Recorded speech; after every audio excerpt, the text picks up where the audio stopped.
morning. Hi. It is a morning, indeed. It is. It is. 'Tis a morning. Top of the morning to ya. I don't even know what accent that was. It wasn't Irish.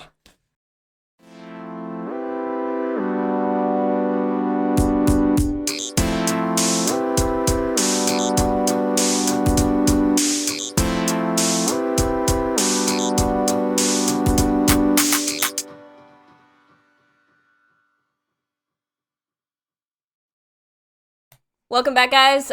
Today we're going to be talking about Act 4 of If We Were Villains by M.L. Rio.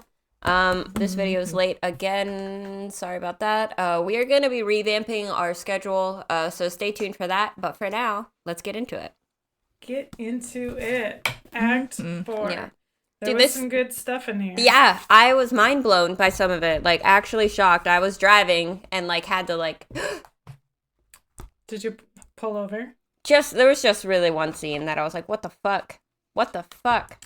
I'm interested to know what that is. Yeah, I wasn't mind blown, It was but just I the will one. say this has probably been my favorite act so far, which is saying something because I haven't really liked the book. So you did garner some interest. I did get some interest, but it still not my favorite book on the planet.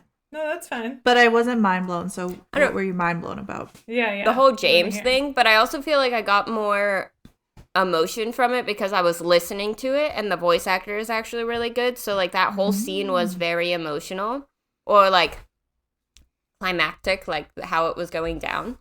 For sure. So that might have played into it. Should we explain to anyone listening the scene we're talking about, where James, I'm assuming you're talking to about the one where he punches Oliver in the face, or he slaps him in the face with a sword. Oh, is that what it was? Okay. Yes. I knew, I couldn't really tell what 5. exactly was happening. I was like, I just all of a sudden Oliver's nose is bleeding and shit's happening. Yeah, so that's Act 5, and they're supposed to be rehearsing Scene 5. Yeah, yes, sorry, Scene 5. They're supposed to be rehearsing some of the blocking for an action scene in the play that they're putting on. Caesar. And Caesar. Not Caesar anymore. It's Lear. What? King Lear. Oh, yeah. My bad. Which, can I just interject really quick? I knew the final Jeopardy clue the other night because the answer was Caesar, and I only knew it because we were reading this book, and I just felt really proud of myself and smart because my mom didn't get it. And I was like, I fucking knew it! And my mom didn't, and that never happens. Anyway, love please go on. But anyway, they're practicing, and then James just kind of does his own thing against what the actual blocking is, and basically bitch slaps Oliver across the face with a fucking sword. Yes. Yeah. Which is very out of character for James. Yeah, I was like, what the fuck is happening right now? And it feels almost like James is falling into the role that Alexander had, you know? Well, and isn't that what Oliver says to him at the end when they're talking? He says basically that exact same thing. I would have to find... At the end of the act. Or the end. Yeah. At the end of the act, because you know how Oliver goes up to the tower to talk to James?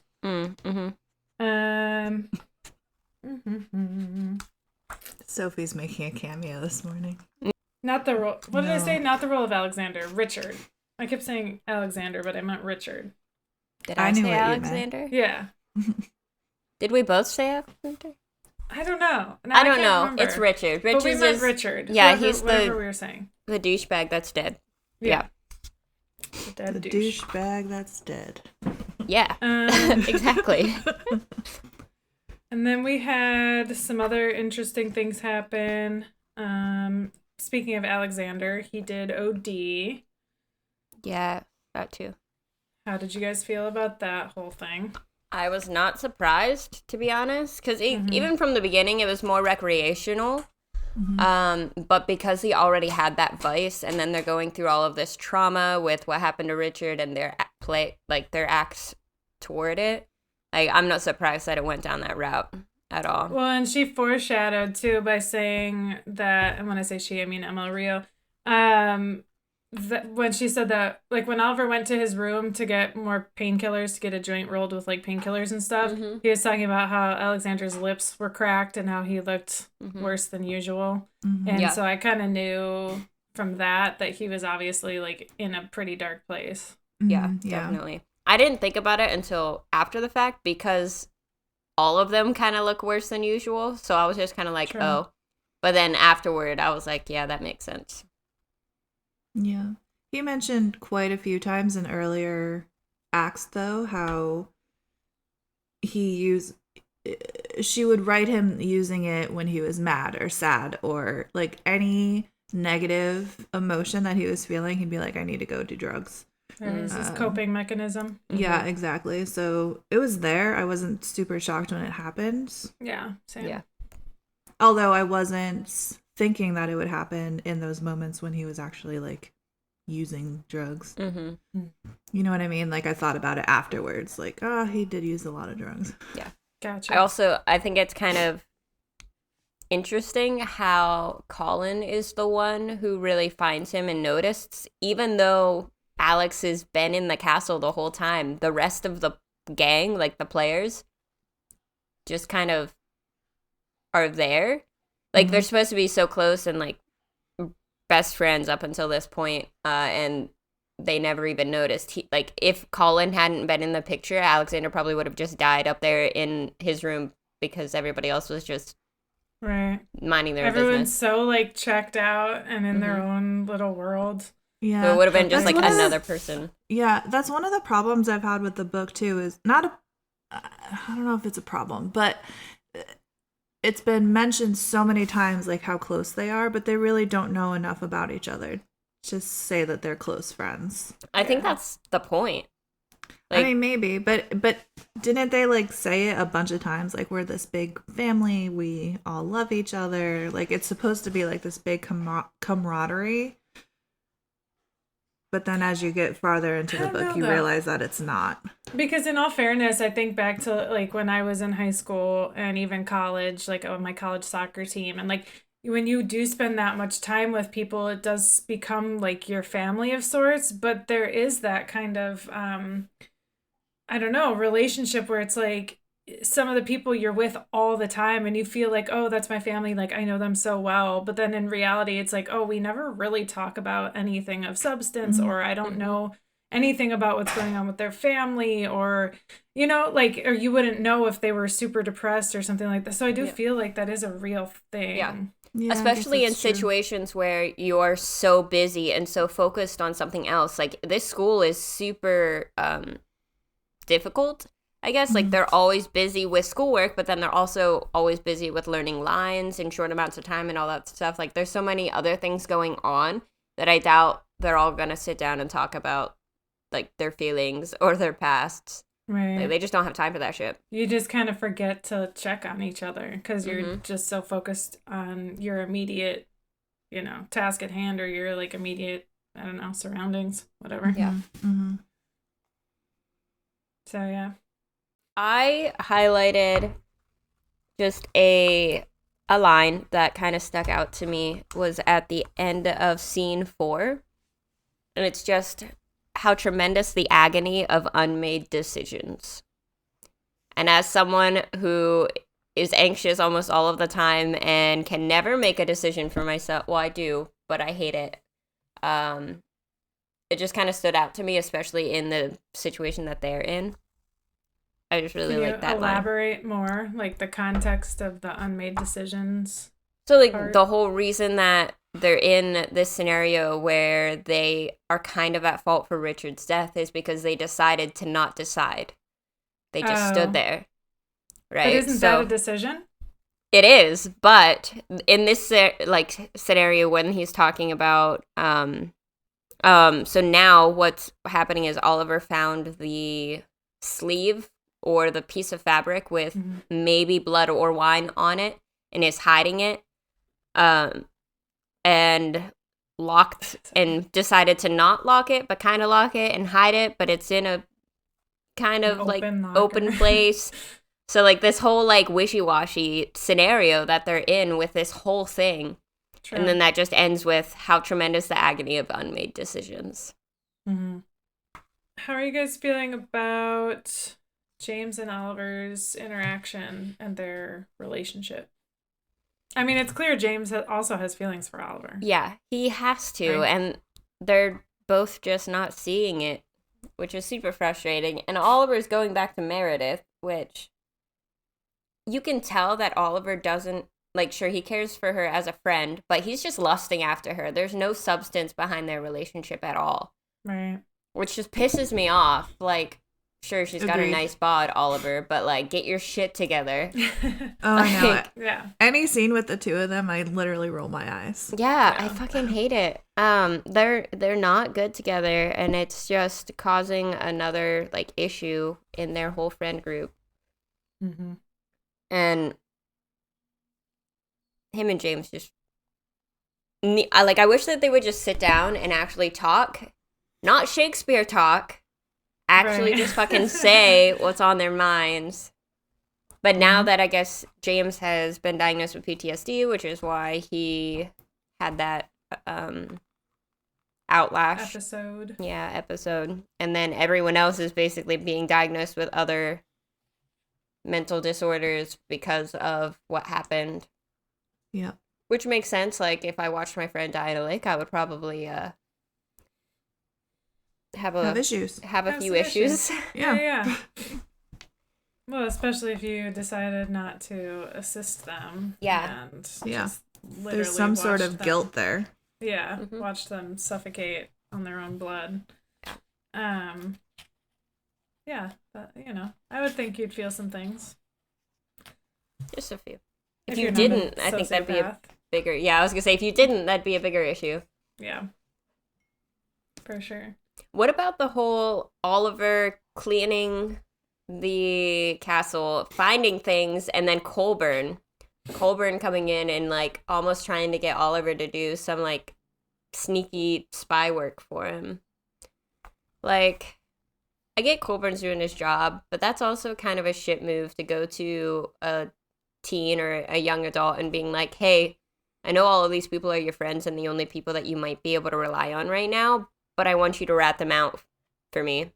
Mm-hmm. He's a detective, though. It's his Yeah, job. that's what I was saying. Like, that's his job, but also like, bruh, you can't see that he's already going through enough.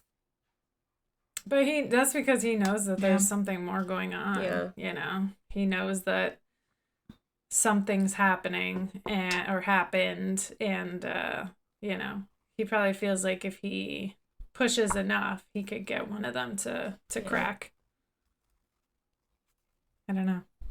Mm-hmm. Yeah, I didn't Do you- personally see an issue with that, but Do you think someone will crack, and if so, who?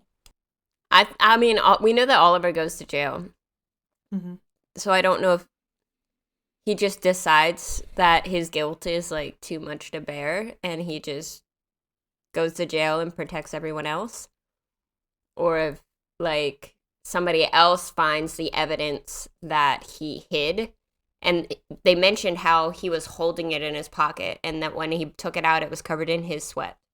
So if somebody finds that and they do some sort of scientific test on it, it's going to have his DNA and probably Richard's if that's blood. So I don't know if that's why he goes to jail, because they find some incriminating evidence, or if Yeah. he just like takes the fall for somebody else. I feel like it would be in his character to just take the fall. Mm-hmm. But I would like it better if somebody found Mm-hmm. what was in his pocket. Yeah. But I don't always get what I want in this book, so I feel like he's just going to take the fall. Yeah, See, I we'll thought that see. at first too, but then like his interactions with his family and his sisters don't fit with that role that I thought of him as. Like, he seems to be he has more of a spine towards them than he does when he's at the castle. So I'm not sure if I still think that he's kind of like the super protective sideline character as I thought he was. Yeah. True. I don't know. I'm anxious to see, though. I do feel like Alexander's OD, though, has more to do with has to do with more than just their guilt and everything. Because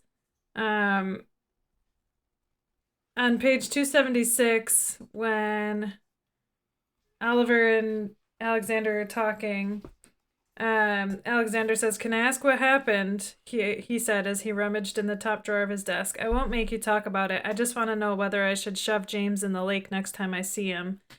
And then Oliver says, "Unsure if the remark was simply Alexander's morbid sense of humor or something more deliberate." I shifted on the bed. So I don't know. I'm like, is that like a little crumb there that maybe Alexander did have more to do with Richard's death, and maybe that has something to do with the OD as well and the increased drug use. Mm-hmm. I'm still leaning on the fact that it was Alexander and James, because they had set up that pact to go beat the shit out of Richard.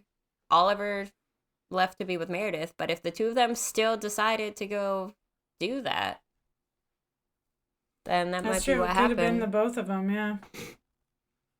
So I think know. James did it alone. You think? Mm-hmm. I don't know why. I just get that vibe. Well, we'll find out this week. We will. We will indeed. Not continuing to read was painful the last few days. Yeah, I will say, like I said, I did like this act better, but I really liked how it ended. I just like the final, first the reckoning, then the fall. That just makes you want to keep going. Yeah. Yeah, I was. It's clear that they're all about to come apart. Yeah, it was a good ending to the act. I really enjoyed that line. I was listening to it on audiobook on my way to work, and I wasn't even halfway to work. I didn't realize I was that close to finishing it.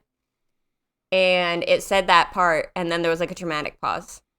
And then it was like blah blah blah act 5, and I was like no, and I had to like frantically like switch apps, pause this thing, and I was like, what? And then I still had like 10-15 minutes left of my drive to work, and I was like, what am I gonna do now? What? Yep, pretty much. Well, now we can finish the book. Now we can finish the book. Oh, when are we announcing our next month pick? Or our right next now. Pick? Oh, okay. Oh, good. I already have it pulled up. Perfect. And I don't know the answer, so this will be fun. Have you two voted? I think I did, yeah. I don't remember. Okay, well, then the winner of our nonfiction May book is Pandora's Jar. Pandora's Jar! Yeah. Let me grab it real quick. Gosh. And would you like to explain to us again, or explain to the listeners / viewers what this book is? Yeah, so this is Pandora's Jar by Natalie Hayes. She is the same author who wrote 1,000 Ships, I believe is what it's called. Yeah, it says it right there. I can read. So she is a writer who writes about these nonfiction topics, but almost a comedic way. So they're very entertaining. They're good reads. I'm not a nonfiction reader, and I enjoy them, which is saying something. This one specifically is about Greek mythology. And we all know that saying that history is written by the victors or the winners, and in most cases, also men. So most of our histories and mythologies have been written and spun to a men's perspective. So this takes the feminist side. So this is basically Greek mythology from the feminist viewpoint. That's cool. No, it's exciting though. I'm super excited. I've been wanting to read this one, and I've been putting off reading it because it might have been one of our picks. Well, now it is. So I'm super excited. Yay. Okay, awesome. So if you want to read that book along with us, you have plenty of time because we're changing our format going forward. Do we want to talk about that now, or do we want to do that on the later? No, I mean, we can talk about it a little bit now because we're only at 20 minutes for this episode anyway. So after we finish If We Were Villains, because we need to finish this one out. So we're going to do, the next episode will be Act 5 of If We Were Villains. After that will be 2 weeks. And then we'll do our book talk. And then 2 weeks after that, we would do Pandora's Jar. So what we were going to do is only 2 episodes per month now. The midweek will be, or mid-month would be the book talk, book reviews, just kind of a little chit-chat. And then at the end of the month, we would review the book that we were buddy reading that month. So we will still be discussing the book in like our Discord, our social medias and stuff like that, but we will only be doing 1 podcast per book, and it will be our overall opinions, review, all of that. And we'll still post a weekly page breakdown, right? Or chapter breakdown as to like what you should be reading every week if you want to keep up, right? Yeah. And then we would have discussion channels in our Discord. So we can still have these same talks that we have on these podcasts. But the 3 of us, like, our schedules just haven't been coinciding to be able to do a weekly podcast. So we're just making it down to bi-weekly. Mm-hmm. So. Absolutely. But I think it'd be cool doing more of a book review. Yeah, I think it'll be good. I agree. I'm excited. Yeah. Okay. Fabulous. Wow. I think that's that. So. All right. Okay. All right, guys. Well, this has been another episode of Bookstore Bitches where we discussed Act 4 of If We Were Villains. We'll be back next week with Act 5 and our thoughts on the end of the book. And until then, we'll see you on our social medias. Yes. That too. Okay. Bye, guys. Okay, bye.